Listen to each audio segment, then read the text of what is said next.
It's October the 22nd, 2015. This is Candy Mero-Carlson, City Council candidate for District 2, and this is 508, a show about Worcester.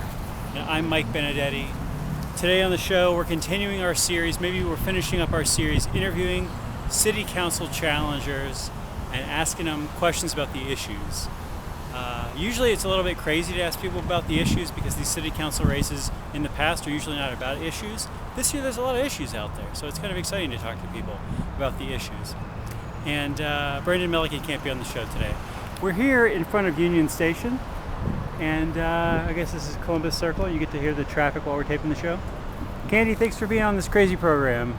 Thanks for having me. So you're running as a challenger in District 2. Correct. And it's going to be you and Jonathan Cortez in the general election. Both of you challengers. Right. Okay. Why are you running? So for me, it's all about commitment to my community. Okay. I've been involved in Worcester. I've been involved in Worcester's politics for 20 plus years. I'm somebody who's lived in the district for over 40 years. So I have a passion for District 2, and District 2 is the economic engine for the city of Worcester. I've never heard it described that way. I like that. I like that framing, though. Yeah, I mean, if you look at District 2, from the biotech to Gateway Park to UMass, to all of the different projects that are taking place, from Main Street to the courthouse to City Hall to the hotels that are going up to the Bradley Osgood building here, to the old El Morocco, as we refer to it, the old El Morocco property, which is about to be rehabbed into apartments. So again, Worcester and District 2 is the economic engine, as I say all the time, for anybody who I speak to. So one thing I always like to ask candidates about is how they've been active in the city so far. Some people just sort of jump from being an ordinary person to running for public office, but most people, I think, have a longer journey and do a lot of other things on the way. You said that you've been active in city politics for a long time. What sorts of other things have you done in public in Worcester? So in public in Worcester, first of all, I mean, many years ago, I went to work for the city of Worcester, the city manager's office of employment and training. And there is where I really started my career, if you will, in the city. Where I worked with folks who had lost their jobs through no fault of their own, worked with at-risk youth, worked with folks who had disabilities, folks who were challenged, and worked with a lot of businesses trying to find people employment. So from there, I moved on and went to work for the United Way of Central Massachusetts, where once again it was about raising money for our community, our agencies, and working with a lot of businesses in the community as well as a lot of people. So that was sort of how I started, and then I am a member of the Democratic City Committee, I'm sure as you well know, and I'm the chair of the Worcester Democratic City Committee. I started out as being a member and worked my way from being secretary to treasurer to female vice chair. I'm the first female chair of the Democratic Party here in Worcester, which is the largest Democratic Party in the state, I might add. I didn't know that. And we're also one of the only committees who is financially solvent.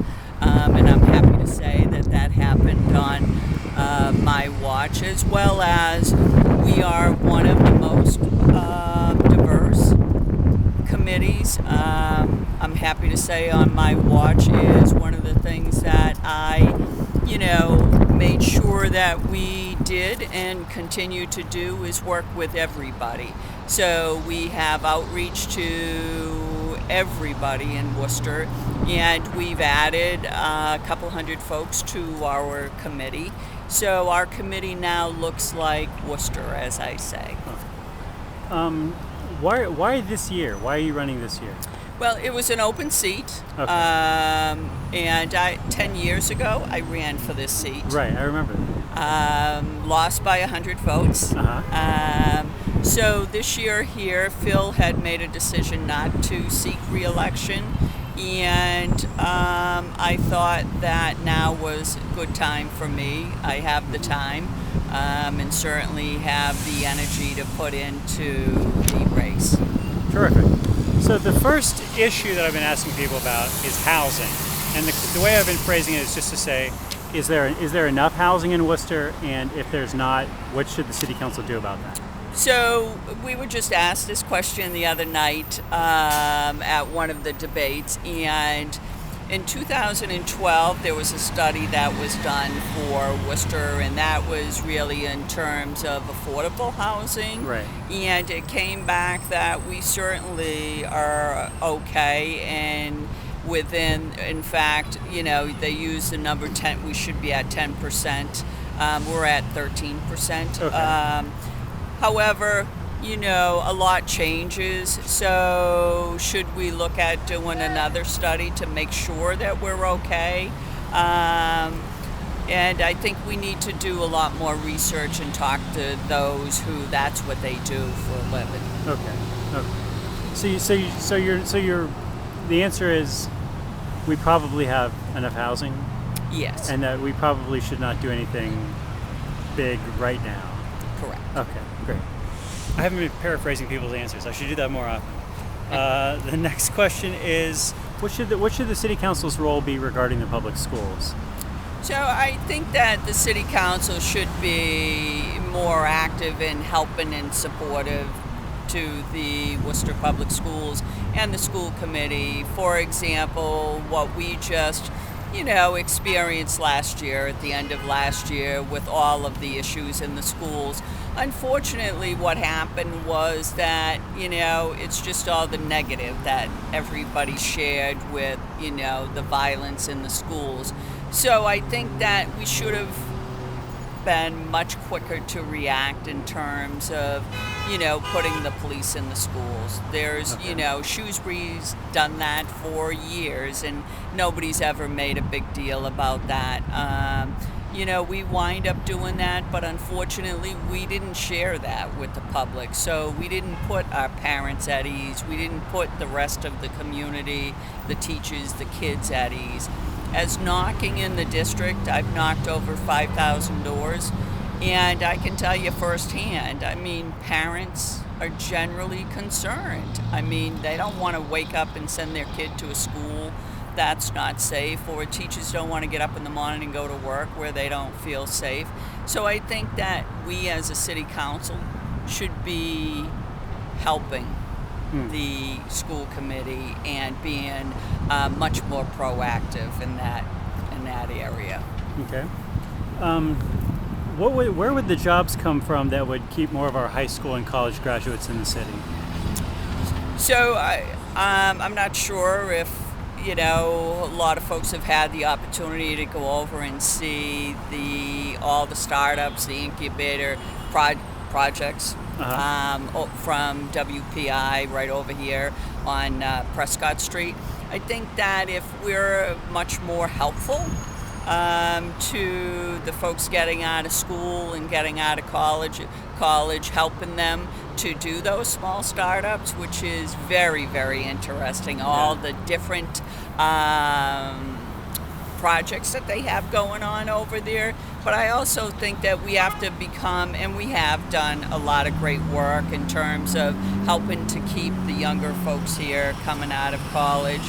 But we definitely have to make sure that there's a job for them when they get out. Yeah. So, we need to obviously attract business, good paying jobs, because somebody who's coming out of college doesn't want to go to work for minimum wage. Right. And I think that that's part of, unfortunately, you look at Worcester's median income, it's $45,000. Where is it that you, as a young adult, go and live in Worcester and, raise a family on that kind of money? It's not enough. Yeah. So we need to make sure that we're attracting good jobs for our folks that are getting out of college. So, I mean, are there things that you think the city council should be doing or doing more of along those lines? So I think that, we certainly have begun to do that with some of the projects that are coming online here in Worcester, but we certainly should be much more proactive about that, so when we give a tip to a new company who's coming in, obviously we're giving that because we want them hopefully to hire, local folks and a TIF, good jobs. People probably know this, but a TIF is a tax incentive financing. It's basically a tax break for people to come in or develop property or redevelop property or something like that. Correct. So if we do the right things with that, I think that, there's many opportunities for our folks who are getting out of school and getting out of college.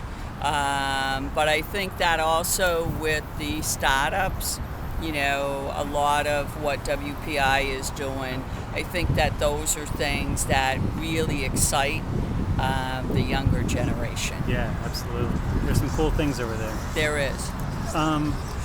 What do you make of the surge of violence in Worcester this summer, and what would you do about this if you were on the city council? So it was completely disturbing to somebody like myself who I've lived here my whole life. I think that obviously we need to get our hands wrapped around this, and when I say that I mean the entire community.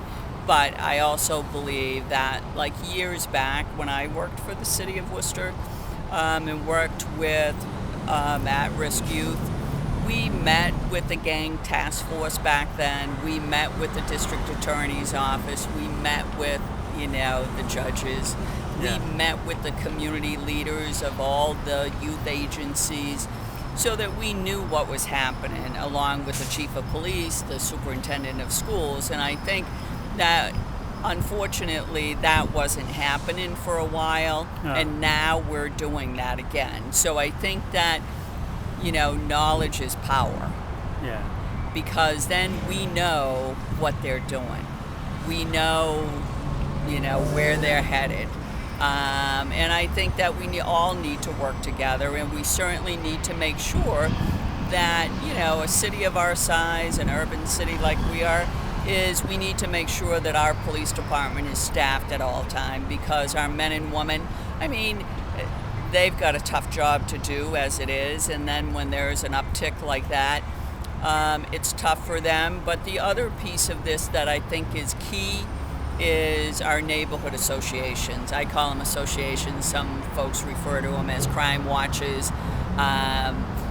We have a lot of great neighborhood meetings that take place. There are some neighborhoods that don't meet.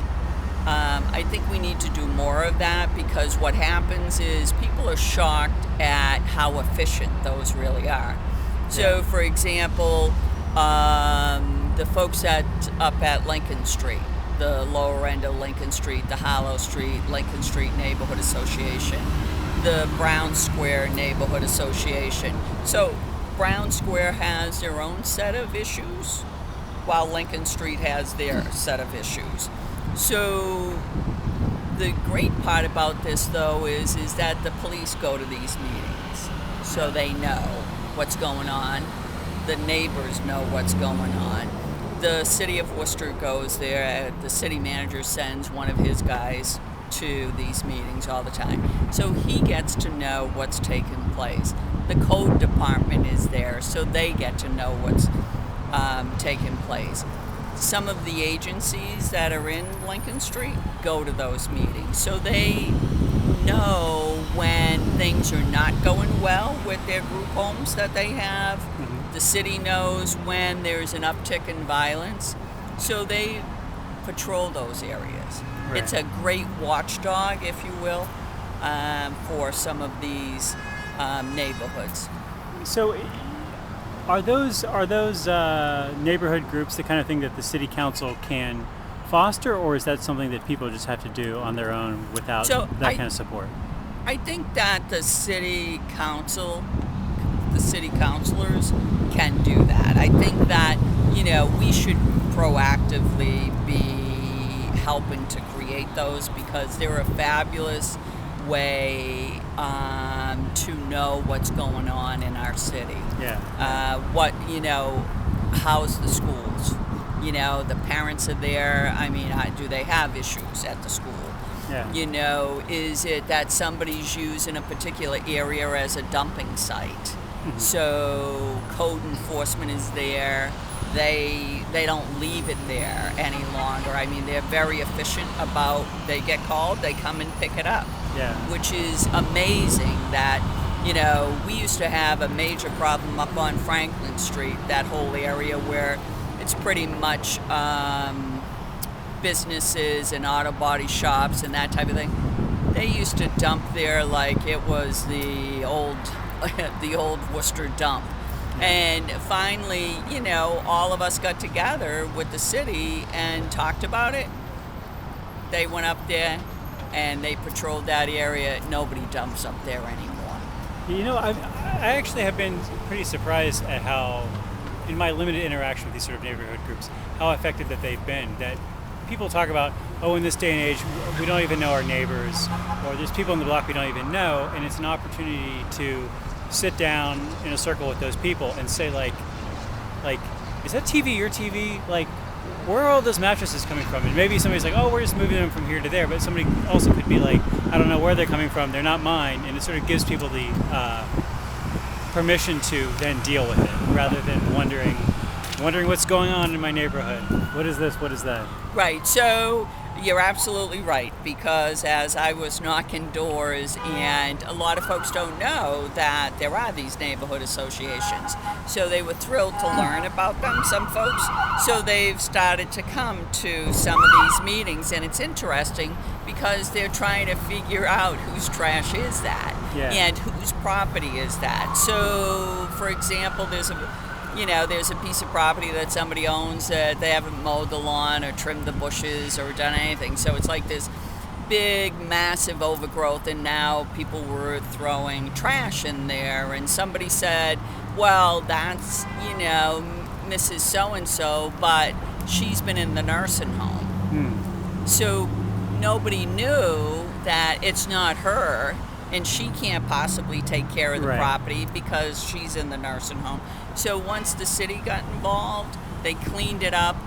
The property was taken care of. There was not any more trash there that people were throwing there, because I'm sure part of it also was nobody wants to be throwing trash in some elderly person's yard that she doesn't have the ability to pick it up. That's right. Because at the end of the day, we're still pretty compassionate. I guess I want to ask you a couple more questions here. What issues do you think people should be discussing in this campaign that maybe have not been getting enough focus? So I think the whole safety piece is a big deal to folks. And I also think the schools are a big issue to folks, because I've heard, as I've knocked doors, is that a lot of folks who were born, raised here, had their kids, and they bought the family home, are now saying, I just can't stay here anymore because I don't feel safe. I don't want my kids in this kind of setting in the school, which is really sad to hear, because, we've had those incidents, and I think if we were much more transparent about what we were doing, people would have felt better. Yeah, because I think that statistically, Worcester's a reasonably safe city, but then there are these very high-profile incidents that happen. And if people do not feel, and it's very reasonable for people to say, well, if this crazy thing is going on, what kind of a city are we in? And it's hard to figure out from that kind of information what's going on. So that's one of the things. As one night we went to a meeting about safety in our neighborhoods up at the senior center, and I shared with Mayor Petty. I said, our reaction to this has been fabulous, but you didn't tell anybody. So the parent who's sending their kid to school doesn't understand that, you've put things in place to make sure that our kids are safe. Yeah. That we as a city have joined forces and brought all these entities together to make sure that we're safe. But you got to share that. And once, so one of the areas that I walked in District 2 was Hamilton Street. Okay. And that was the night after the shooting that had taken place across the street. Yeah. And it was really sad to see that, all the folks on the other side of Hamilton Street, so that side is Judge Russell's district, this side is District 2. It's crazy, but that's how the district is split. Right. And most of the folks at the doors that night there, they were all locked in. Yeah. The shades were drawn, and people were just fearful because they didn't know what to think of this happening in their neighborhood. Yeah. Is really what it boils down to. And as you said, and as we can all look at, a city our size, we are relatively safe. Yeah. In comparison, we do a great job. The men and women in our police department and our city as a whole, we do a great job here in Worcester. But again, these are all new things that have happened. The uptick in the gang violence, the uptick in, the break-ins, the uptick at the schools, just bang, bang, bang, one right after the other. So I think that we just need to make sure that we're sharing with the residents of Worcester what we're doing about it. Yeah. It's interesting you talk about communication. I feel like, doing this show and doing some other things that I do, I'm really aware of how little people know about what's going on. The city's going to do something on their street or in their neighborhood. They have no idea. And it just seems like that communication is so important both ways, both so the city can reassure people and so that people can also say back to the city, like, okay, you're doing such and such, that's not enough. Like, you need to know what's going on. Something else has to happen. That communication, I don't know. I know the city does a ton of stuff. They're always printing things out and distributing them around. They're always putting stuff up on Facebook or whatever. But somehow the communication is still not where it needs to be. Yeah, you're absolutely right. Somehow we're just not doing it right. Yeah. In terms of the communication, because people don't know what's going on, and if they do, they'd feel better and they'd understand about how much we actually as a city have done. And we've come a long way. This city in 10 years, it's amazing, the different things that we've done. From, you talk about the downtown area, the Voc Lofts, that this building right over here, the Bradley Osgood building, is about to be redone. We did wind up with a brand new courthouse, a couple of new hotels. To the Canal District, that for years those buildings were vacant, and now, it's pretty vibrant down there. To the Crompton Collective, to, Shrewsbury Street does a terrific job. The Shrewsbury Street merchants over there, they really have their finger on, the pulse over there. To, so many things that we've done, but yet our communication piece is lacking. Yeah. So we definitely need to revisit that because I think that, as I've talked to people again, we're our own worst enemy in the city here about not communicating all the good that's going on. Yeah. I don't quite understand it. But it is something we definitely need to work on. I especially just looking at this direction over your shoulder, I just think about City Square. this whole skyline behind you is going to be different before not too long. And I don't know. I hope people don't move out of Worcester now. It seems like wait 5 years. It'll be a different city in 5 years. Maybe it'll be worse. Maybe you should move out in 5 years. It could be a lot better of a city in 5 years. And you're absolutely right. But again, it's our job as a city and for our elected officials to make sure that we tell folks that we have a great school system. We have to have a great school system, because if we don't, businesses aren't going to come here. Our economic development depends on our schools. Our housing depends on our schools, because our housing and our values of what they're worth is all predicated on how well our schools do.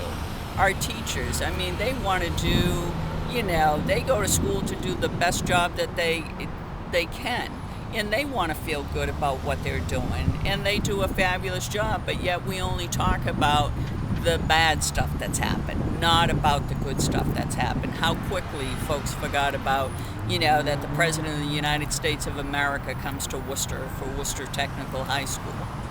Yeah. So there's two more questions to ask. I always think of these as the important questions. How much can you bench? And who's your favorite character on The Wire? Both of these, you said your answer is, I don't know. I have no idea. I'm sorry. I should have done. I should have done or shouldn't have, but I knew my research. Yeah. So we got about 3 minutes left. Do you have anything else you want to say before we wrap up here? I just like to say how humbled I am by the amount of support from the folks in District 2. For 5 months I've been knocking doors, and it's a great way to get to know the district from the north end of the city, from Edgeworth Street and Sigourney Street to Shrewsbury Street to Plantation Street to the Canal District, to Main Street, to Belmont Street. I love the fact that I got to know, where these people live and what their thoughts are on the city. And, the folks up in the Burncoat Street area, Wauwiga School, for example, a couple up there who they work for the city, and they're both school teachers, and there was talk about, the possibility of closing the local school, and yet a rumor, and yet nobody would answer the question. So to be able to have that opportunity to talk to people and to put people at ease, and to talk to people when I knew what we were doing as a city in terms of safety was great. So I appreciate all the support that I've gotten in District 2, walking and knocking the doors, and I hope that they'll all vote for me on November 3rd. All right. Well, thanks for being on the show. Good luck with the election. Thank you. Everybody, thanks for watching the show. If you have any complaints or comments, the email address is pieandcoffee@gmail.com. We will see you next week. Don't forget to vote. Bye, guys.